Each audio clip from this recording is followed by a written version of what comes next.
All right, let's show you this thing. Whenever you have got this PV2, if it goes this way, this is your obstructive disease. For example, this. If it goes this way, so this is your restrictive disease. The dial restrictive disease.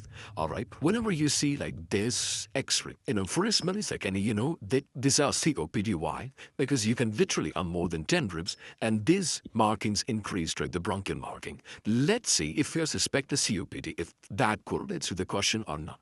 All right. So it mentions BNP. So BNP because of variage. So it should be more than 100 than we mentioned body cause.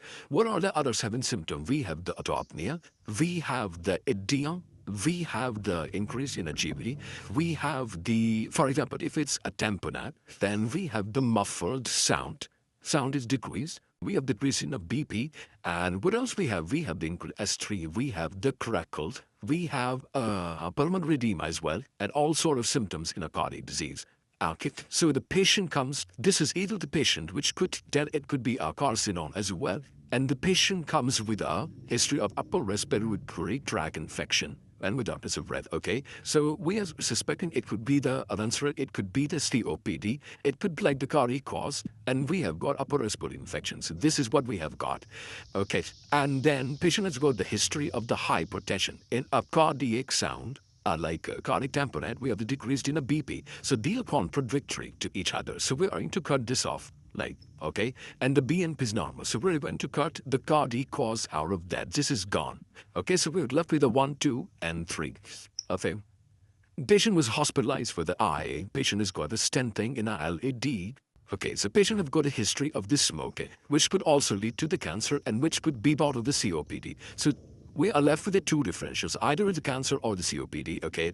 And then again, we have the increase in the BP. That means because, again, we're going to cut that off because there's going to be a decrease in the BP in tamponade. Okay, the patient is using accessory muscles. Okay, patient can speak the full sentences in most of the asthma.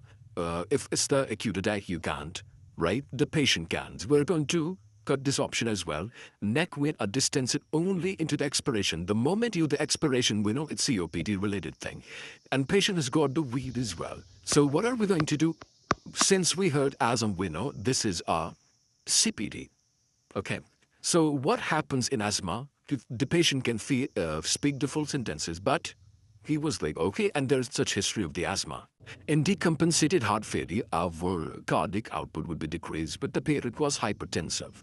In acute pulmonary edema, we have the chest pain and the dyspnea and all that stuff. In community-acquired pneumonia, we have the consolidation onto the chest. For example, this would be the consolidation, and we have the increased breath sounds and stuff like that. In cardiac tamponade, we have the decreased BP, but the patient was hypertensive. So that is for COPD.